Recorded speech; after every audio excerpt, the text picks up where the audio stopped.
Today we look at 20 autistic details in BeamMP, except this time every detail's been sent in by you into my Discord. Today you can expect details, such as the city planners in Belasco City not being that smart. What I mean by that is that almost every steep street blocks people's driveways or doors, making it impossible for them to enter or leave. Imagine trying to live here in a wheelchair.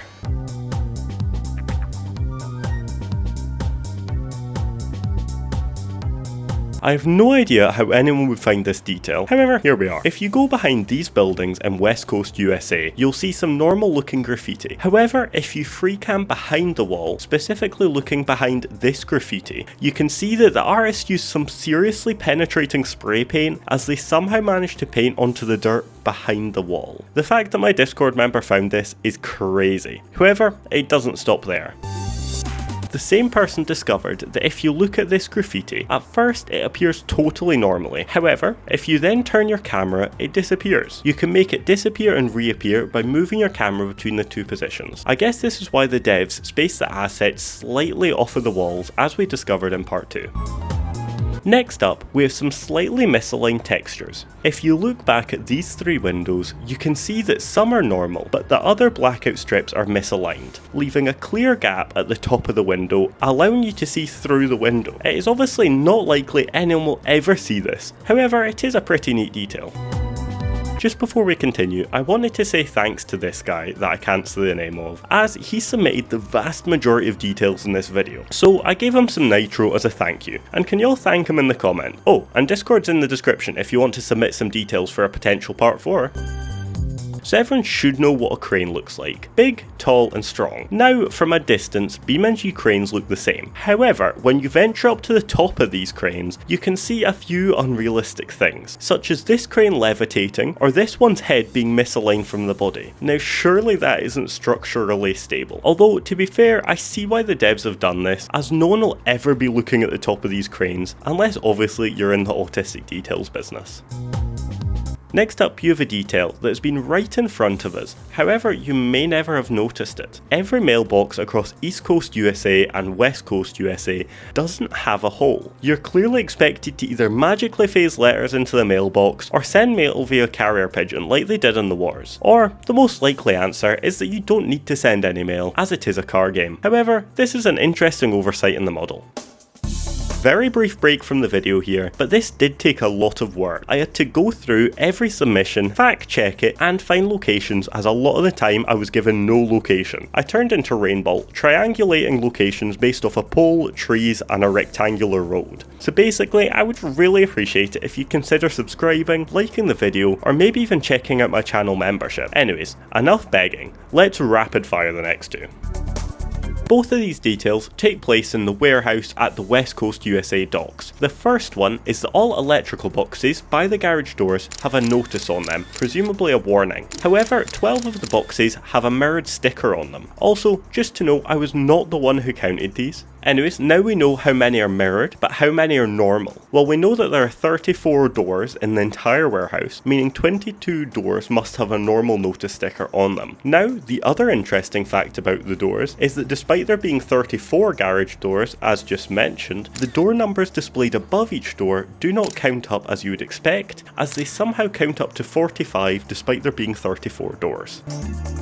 If you're from the UK, like my Scottish self, you will know all MOT testing places have these signs to prove that they've been approved for the testing. The UK being the only country with these specific testing stickers, as it is approved by the UK Department of Transport. Therefore, it is quite the surprise that this sign is present in Utah at the Information Centre. Really weird seeing this little UK detail in this American BeamMP map, but a cool detail, kind of the purpose of this video.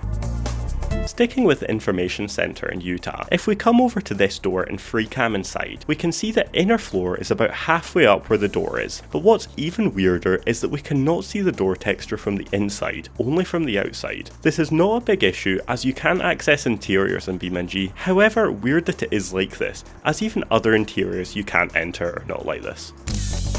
A lot of BeamMP maps have boxes dotted around them, and if you ever find yourself free camming inside of them, you'll notice that from inside they look like, well, the inside of a box. However, if you find an unsealed box, specifically one that looks like this, and you free cam inside of it, you'll notice it has no bottom. Even if it appears like it does from the outside, it's completely clear on the inside. Literally unplayable. Do you ever want to be a submarine in vanilla BeamNG, but you keep hydrolocking your engine? Well, if you remove your snorkel, which actually quite hard, as this looks like it's not attached, however it still is, just invisible. Anyways, once you're sure your snorkel has been removed and placed on dry land, as placing it in water will hydrolock your engine even if you are on land. So once your snorkel is finally detached and safely on land, you can then drive into water and go as deep as you want. There is not a whole lot under the sea, however you can do it I guess. But I suppose this video is about the detail and not its practicality. Also, a bonus fact that is if you drive past a certain depth, your tyres will pop. And a little bonus deal for you guys, if you get this video to 6,000 likes, I will explore the entire ocean on every map in BeamNG. If you and your beamling are ever in the movie studio, you will see some stairs leading up to this little walkway, which already has this very inconveniently placed beam in the first flight of stairs. However, the following flight of stairs is even more useless as it leads into the ceiling, not to any form of platform or beam that you could climb onto, just straight into the roof. And if that isn't useless enough, your beamling is too horizontally challenged to fit into either staircase, although you can fit in the walkway. Some of you may have noticed this and smashed off of it being the Italian walls, some of which do not form great corners, having some sharp edges. I'm guessing it's a bunch of straight walls being curved around, causing these jagged little edges for people to crash their cars into. It's weird that not every wall is like this, some are perfectly smooth. However, you do have a few that obliterate you when you try to take a corner and skim the wall. Staying in Italy, but this time headed down to the port, we can see distant ships, but if we look really closely or free cam in, we can see the ships slightly bobbing with the waves. Now this is some serious attention to detail by the devs, and I believe this is truly an autistic detail. Wait, what's this noise?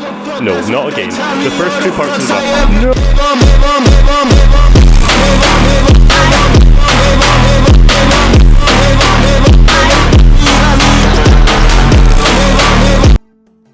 As you OGs will know, we love an underground bush in this series. Therefore, we have brought it back for episode 3. If we go just behind the movie studio and go under the pavement, you'll see a little dirt slope with a small patch of bushes. Something most people will never see or notice. However, our underground bushes are starting to become a tradition at this point.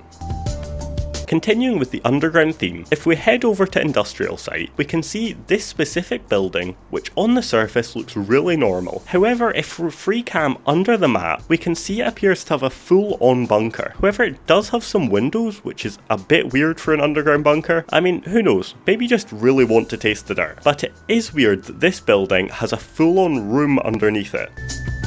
Staying underground and heading over to the derby map, under the muddy derby arena, we can see a random brick square. It's rather small, like just big enough to fit a beamling, not that thick, truly just a random brick square under the map. Wait, what? Not again. 2 edits in today's economy.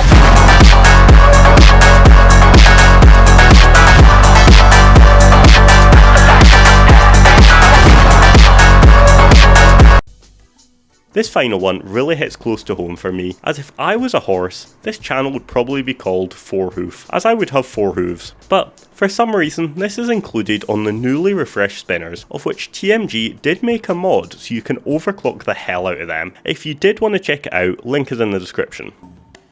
Anyways, that brings us to the end of the third part of the Autistic Details in BeamNG series. If you enjoyed this series, please do let me know in the comments. Thank you very much for making it to the end and still being here. But YouTube thinks you'll like the video now on screen. So, thanks. So, catch you later. So, see you.